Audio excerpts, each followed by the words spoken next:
Hi, this presentation is going to be about Romanesque art. We're in the second part of the Middle Ages. We already did Judaism and Christianity. From here on, we'll do the Romanesque and the Gothic, and we'll also cover Islam. We'll do them in three separate parts. We'll start with the Romanesque. So the Romanesque period is basically from 800 to 1100, even though you're going to see dates beyond that. And that's because I kind of put all the Middle Ages together for the dates. So what really happens in the Romanesque period is basically waiting for the end of the world. 1,000 years had passed since Jesus had risen, according to Christian tradition, and according to the biblical tradition, 1,000 years was the rule time of Satan. And so the people in the Romanesque period were waiting any day now, that 1,000 years since Jesus rose into heaven, according to the traditions, Christian traditions. He was going to come back and separate the good from the bad. So that's actually the whole message you're going to see in the Romanesque, in the buildings and the artworks and all of that stuff. And so it's kind of a gloom and doom moment for that kind of stuff. And so there's a lot of that gloom and doom that's going on there. And we'll kind of see it through the thing. So technically the Gothic period, which was the second period, starts out officially around 1150. But like I said, they kind of overlap, or maybe you don't remember from last class, but basically all of these periods kind of overlap with one another. So like the big things that happen during the late Romanesque, early Gothic, are the Crusades, of course, which we'll talk a little bit about, but not too much. The first books in local languages happened in this time period. The first books in English, the first books in French, the first books in Spanish, the first books in Italian, etc., and so on. And like I said, these things, it's not that I, as we always do, like in class, you go through them yourself. I'm not going to really stop at this stuff. I'm going to stop at the important works of art and things like that. But it's not like none of this is important. It could all show up on a test. It's just I want to get to the big stuff. So another thing that happens in this part of the middle. So another big thing that happens during the Middle Ages are the kind of national epics. Each country has its kind of early version of patriotism, in a sense. Pride in their nationhood, and nations being individuals, as the collapse of the Roman Empire has happened. You end up with the King Arthur legends for England, the El Cid legends for Spain, the Nibelungenlied legends for Germany, the Song of Roland for France. I have a couple of those links here in case you're interested. Pretty sure everyone's kind of a little bit familiar with the King Arthur stories.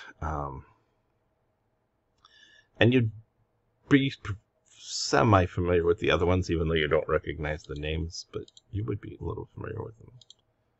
So, Romanesque art characteristics, just like everything else, you just need two.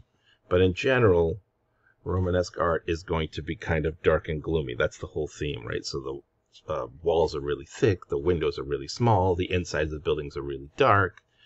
Even if and when there are clear story or second story windows in the churches, it's still small windows, so they're still fairly dark.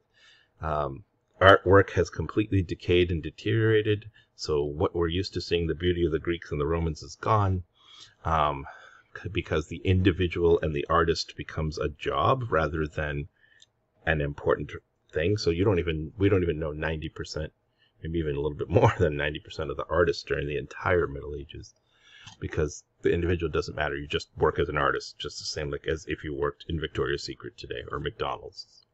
No special position of skill or privilege because you're an artist, kind of like, we have today ever since the Renaissance, basically. Okay, so rounded arches. If you see an arch that looks like this, it's pretty much 9 out of 10 times going to be a Romanesque church. So our first work of art that's Romanesque and isn't really Romanesque because it's done during the late Romanesque period, it's a little bit Romanesque and a little bit Gothic at the same time, is the three buildings that you see here. Is the building in the very front is the baptistry where babies are baptized. Usually churches had separate buildings. Not anymore. They're always in the church. But originally they had enough money to have separate buildings for everything. And then the second building in the middle is the cathedral itself, the church. And then, of course, the famous Leaning Tower is the bell tower. Most churches in Italy have a separate bell tower. The bell would ring when it was time to go to church, basically. Similar to minarets, which instead of bell ringing, it was a person, chanting, calling the call to prayer. You'll notice the Leaning Tower is leaning, but if you pay close attention to the picture, maybe you can see it, maybe you can't. Everything in this picture is leaning, because this green field where everything was built on, unaware for the people of Pisa, was a swamp that the Romans had filled in. The Romans figured out that swamps caused malaria. They actually named the disease malaria. Learn a quick little Latin. It's actually very similar to Spanish. Malaria, mal, bad, aria, air, bad air. The disease that comes from mosquitoes. Well, the Romans didn't know it came from mosquitoes, but they knew that wherever there was a swamp, people got malaria. So they assumed it was from the bad air coming out of the swamp, and they started to fill in the swamps, and they got less and less and less malaria. Unfortunately for the people of Pisa, 1,000 years later, everyone forgot this used to be a swamp, and they built this gigantic cathedral and bell tower and baptistry made of solid marble and stone, and it started sinking pretty quickly after they started building it. So what you might notice is how dark the interiors are of these buildings. So now you're looking at it, it's been modernized, there's lights now, and vents, and all other kinds of things, electrical things, but you're going to have to imagine it would be even darker than you're seeing here in the picture. The small windows, as you can see, a couple of the small windows here. You can see the small windows up here as well. I hope you can see my arrow. I'm hoping. If not, towards the top, the small windows, towards the back, the altar, small windows. So very few sources of light getting in. There's the famous Leaning Tower. Here's the baptistry in front of the cathedral in Florence, same kind of thing. You see notice the rounded arches, hopefully on the second floor in particular. The rounded arches. The door will actually come back to later when we get to the Renaissance. But if you pay close attention to the door, you'll notice there's a barred gate in front of it. We'll talk more about that when we get to the Renaissance. So the main artwork in the Romanesque period is still the mosaics from the Byzantine period. Now, it's a little bit less good in terms of detail. It's not horrible, but it's a little bit less good in terms of detail. You might look at this particular building and say, Professor, that looks brand new. It looks beautiful. You just said everything is dark and gloomy, and look how beautiful and bright and white and whatever that church is there. Well, that church that you see there in front of you is the modern version of the old one. It's been rebuilt. There was an earthquake a few years ago. You can actually see that the roof's not completely on yet. So it has a little bit of Gothic because the arch is kind of not quite rounded. You'll see that actually on the door that you can see where the people are walking, and then the door at the very kind of top of the staircase there. It's almost a pointed arch. And if you look in the back left, I'm hoping you can see the arrow, but if not, the back left corner of the church is kind of a stained glass window. That's more of a Gothic feature. But again, it was built late in the Romantic era. But it did have some very famous painters in it. So even if we get on the inside, so here you can kind of see on the inside, there's a ton of electric lights here now. So along the top of all the paintings, basically, there's a ton of electric lights. And there's a ton of electric lights at the very top of the ceiling. You actually can see them being lit up now. So you're going to have to imagine this probably was really dark even in here, even with all the stained glass, which would have brought a little bit more color in. But I'll get you better ones. Probably the most famous of the Romanesque buildings for important religious reasons is the Cathedral of St. James Compostela, or Santiago de Compostela, which is no longer at all remotely Romanesque, other than the rounded arched doorway or central doorway and some of the rounded arches in the towers, because it's been built and rebuilt and added to over the years because it is such an important cathedral. So if you're Catholic at all, this is like one of the churches you're supposed to go to at least once in your lifetime on that gigantic pilgrimage from Rome to Santiago de Compostela. And then in the process, you visit all these saints and bodies of saints and saint body parts and important things in Jesus's life. And along the way from Rome to Santiago de Compostela, which is in the northwest corner of Spain, basically at the very end of the northwest tip of Spain. And if you do that pilgrimage, if you did that pilgrimage anciently, you'd get like a reward in heaven, and you'd collect these seashells along the way. So every church you went to would give you a seashell to prove you stopped at that particular holy church. And at the end, you'd bring all these seashells to Santiago, and they would collect the seashells. And depending on how many seashells you'd have, like, you'd get time off of purgatory. You'd get your name mentioned in a mass by the Pope, depending on, what you collected along the way. Now, of course, it was an early way of capitalism, too, because obviously you didn't get those seashells for free. You had to go visit a church, and then you had to go inside the church and then visit the saint. And go see the saint, obviously, was not a free experience. You had to pay to do so. And this is a map of all those routes. So you'll notice that every single one of those routes ends in the top, well, for you in the map, the bottom right corner, where the red lines all kind of converge to a final big red dot in Santiago de Compostela. But if you look at all those other lines, those are roads that brought you to Santiago de Compostela. Right? And all of the red dots in that road, on those roads, were places you were supposed to visit and collect those seashells. So depending on how you wanted to do it, you could go straight from Rome through Siena to Lucca to Genoa to Nice to Arles to Saint Guillaume to Toulouse, right, all the way across to Santiago. Or you could go up, over and around, and come in. That way you get to see more churches. But you can kind of see the routes started everywhere. They started in England, they started in Germany, they started in the Czech Republic, they started in Austria, etc. Let me see. Oh, another important building is actually designed by William the Conqueror, who was a king of Italy, a French Norman king who invaded England, the last successful invasion of England. And he built this basically as a prison originally. Public executions were held here, although he also had a throne room here. And then it became a place where the kings and queens of England lived. It was also a prison. There was so many different things. People used to be hung off the top of the turrets, so you would see the dead bodies hanging. And now it also obviously has a museum, and also has, I don't know if anyone saw the most recent Spider-Man, when Spider-Man went to London. That's where the crown jewels are, as well as inside the Tower of London. Tapestry, this is our first tapestry work of art. Thank goodness it says it in the title, so you won't get what type of art this is wrong. It's a tapestry. Tapestry is sewn, as you can kind of see in this picture. It's about 200 feet long, all one piece. It kind of looks like here I separated it, but it's all one piece, and it tells the story of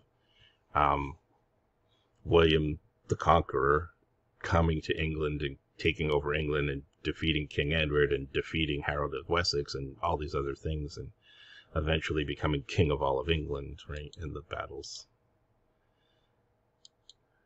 So this is what I mean by the rounded arch. Is the best example, as well as the standard tympanum over the arch. So a tympanum is the kind of sculptures you see above the doorway.